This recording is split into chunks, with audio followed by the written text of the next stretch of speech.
Save KBR అని చెప్పేసి ఒక నినాదం తీసుకున్నారు. సో దానికి సపోర్ట్ గా యోగా టీచర్ అయిన డాక్టర్ శ్రీరమ మండవ గారు మనతో పాటు ఉన్నారు. మాట్లాడించే ప్రయత్నం చేద్దాం. మేడం నమస్తే. నమస్తే అండి. సో ఏంది కేబిఆర్ విషయంలో మీరు ఏం చెప్పబోతున్నారు? అసలు కేబిఆర్ ఎటువంటి గాలిని ఇస్తుంది చెప్పండి.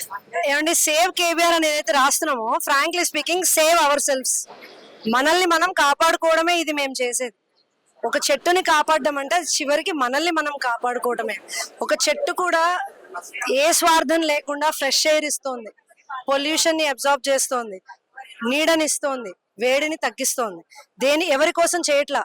అది ఎవరికి ఇప్పుడు ఏదో అంటున్నారు కదా, సో అండ్ సో లా, సో అండ్ సో ఎంఓయూలు, వాటికి ఏం తెలీదు.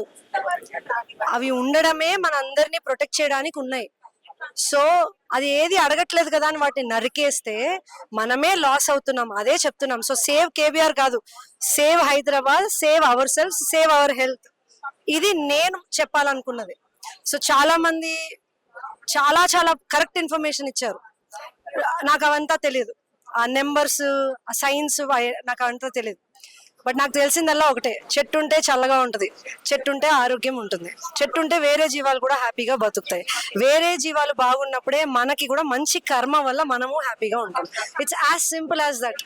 చెట్టు లేకుండా ఏం మనిషి అయినా బతకగలిగాడా చూడండి మీరు. చెట్టు లేని ఎడారులు ఎంత వేడుకుంటాయో చూడండి. ఒక మనిషికి ఛాన్స్ ఇస్తే పొలాల దగ్గరికి వెళ్తాడా, ఎడారికి వెళ్తాడా? చెట్లున్న దగ్గరికి వెళ్తాడా, చెట్లు లేని డెవలప్డ్ సిటీకి వెళ్తాడా? డెవలప్మెంట్ పేరుతో ఆల్రెడీ చాలా మెట్రోపాలిటన్ సిటీస్ ఫుల్ గా ఉన్నాయండి హైదరాబాద్, ఇండియాలో, సారీ వేరే దేశాల్లో కూడా. మీరు అమెరికాకే వెళ్ళండి, మీరు కార్లో ఏసీ లేదే, రూమ్ లో ఏసీ లేదే ఉండలేరు. అది ఫ్రెష్ ఎయిర్ అనిపించదు. ఇంత పొల్యూషన్ ఉన్నా ఇండియాకి రాగానే ఒక తెలియని, అరే మన భూమి ఇది, మన మట్టి వాసన, మన గాలి అనే ఒక సంతోషంగా ఉంటుంది ఒకటి.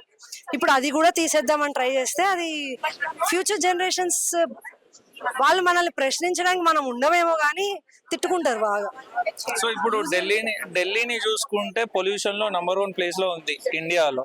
సో ఫ్యూచర్ లో హైదరాబాద్ కూడా వీళ్ళు ఇలా చేయడం వల్ల అట్లానే తయారవుతుంది అంటారు. వీళ్ళు అనకండి, మనం కూడా వేరు చేయొద్దు. గవర్నమెంట్ అంటేనే ప్రజలు అంటేనే గవర్నమెంట్. మనకేం కావాలో మనం అడిగితే గవర్నమెంట్ చెయ్యాలి, చెయ్యాలి కూడా. చెయ్యను అంటే గవర్నమెంట్ ఉండదు. అలా ఎన్నో రివల్యూషన్స్ జరిగినాయి. చెట్టును కాపాడుకోవడం కూడా చెప్పాల్సిన అవసరము, అంత దౌర్భాగ్యం వస్తుందంటే చాలా బాధాకరమైన విషయం. ఇది మన బాధ్యత. వాళ్ళు చేస్తున్నారు అనొద్దు. అఫ్ కోర్స్ ఎవరో కొంతమంది స్వార్థం వల్ల మరి ఇంకేం డెవలప్మెంట్ అందులో నాకేం అర్థం కావట్లేదు. ఏదున్నా ఫెయిర్ గా చూపియండి. ఇప్పుడు ఒక మనిషి చీట్ చేశాడంటే తీసుకెళ్లి జైల్లో 2 నిమిషం వేస్తారు. అలాంటిది గవర్నమెంట్ రైట్ ప్రూఫ్స్ చూపించకుండా, రైట్ డీటెయిల్స్ చూపించకుండా తీసుకెళ్లి ఫైట్ చేసే వాలంటీర్స్ ని తీసుకెళ్లి జైల్లో వేస్తే ఉపయోగం ఏంటి? ఒక మేడం చెప్తున్నారు, ఒక సార్ చెప్తున్నారు, చెట్టుని నరికేసినా కూడా మనం వెళ్ళి ప్రొటెస్ట్ చేయొచ్చు అంట, ఇది మన రైట్. అది కూడా తెలియకుండా తీసుకెళ్లి జైల్లో వేస్తారా? అంటే ఇది గవర్నమెంట్ కి తెలీదా ఈ విషయం? నేను అనేది అదే, బేసిక్స్ తెలుసుకోండి అంటున్నాను. చెట్టుని కాపాడాలని మనం చెప్పడం ఏంటి? మీకు చెట్లు వద్దా చెప్పండి. మిమ్మల్ని అడుగుతున్నాను, మీరు చెప్పండి. మీ ఇంటి చుట్టూ చెట్లు ఉంటే మీకు కావాలా? మీకు ఫ్యూచర్ లో పిల్లలకి చెట్లు కావాలి కదా. ఇదే క్వశ్చన్ మీరు కూడా అడగాలి. ప్రతి ఒక్కరు ఇది అడగాలి. నాకెందుకులే అని వదిలేశారు అనుకోండి, రేపు వేడి ఎక్కువైంది, పొల్యూషన్ ఎక్కువైంది, ఫ్లైఓవర్ లేసినా ఎందుకు ట్రాఫిక్. నేను చెప్తున్నానండి, నాకు పెద్దగా ట్రాఫిక్ డ్రైవింగ్ కూడా సరిగ్గా రాదు. ఏంటి ఫ్లైఓవర్ వేసినా పెద్దగా ఏం మార్పు రాలేదే అని నాకు ఎన్నో ఫ్లైఓవర్ల దగ్గర అనిపించింది. ఏం ఉపయోగం? ఇప్పుడు అదే నాకు అనిపించింది. నేను ఎప్పుడు చెప్పలేదు, ఎందుకంటే నాకు కరెక్టా కాదా తెలియదు. బట్ ఈ రోజు కొంతమంది కరెక్ట్ ఫ్యాక్ట్స్ తెలిసిన వాళ్ళు ఇదే మాట చెప్పారు అంటే నేను అనుకున్నది కరెక్టే. సో నాకు అనిపించిందే కాదని, కరెక్ట్ అనిపిస్తేనే మాట్లాడతాను. ఈ రోజు నేను మాట్లాడేది ఎమోషనల్ అయ్యి మాట్లాడలేదు. ఒక యోగా టీచర్ గా, ఒక ఆయుర్వేద డాక్టర్ గా, అసలు అంతేందుకు నేను ఒక డెంటిస్ట్ ని కూడా, ఒక డాక్టర్ గా, ఒక హ్యూమన్ బీయింగ్ గా నా రైట్స్ ని నేను ఫుల్ఫిల్ చేసుకుంటున్నా. నేను స్వచ్ఛమైన గాలిని పీల్చడానికే ఈ దేశంలో ఉన్నాను. మంచి ఆహారం తినాలంటే సారమైన భూమి ఉండాలంటే చెట్లు ఉండాలి. ఎక్కడో ఫార్మర్స్ దగ్గరే ఉంటే సరిపోదు, ప్రతి ఒక్క చోట ఉండాలి. ఫ్లడ్స్ రాకుండా ఉండాలంటే కూడా చెట్లు ఉండాలి.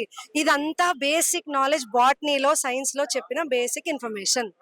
ఏజ్ పెరిగిపోయే కొద్దీ, బిజీ లైఫ్ లోకి వెళ్ళిపోయే కొద్దీ, డబ్బు సంపాదన మీద పడి డెవలప్మెంట్ లోకి వెళ్ళిపోయే కొద్దీ బేసిక్స్ మర్చిపోతున్నారు. చివరికి రావాల్సింది మట్టిలోకే. గుర్తు పెట్టుకోండి.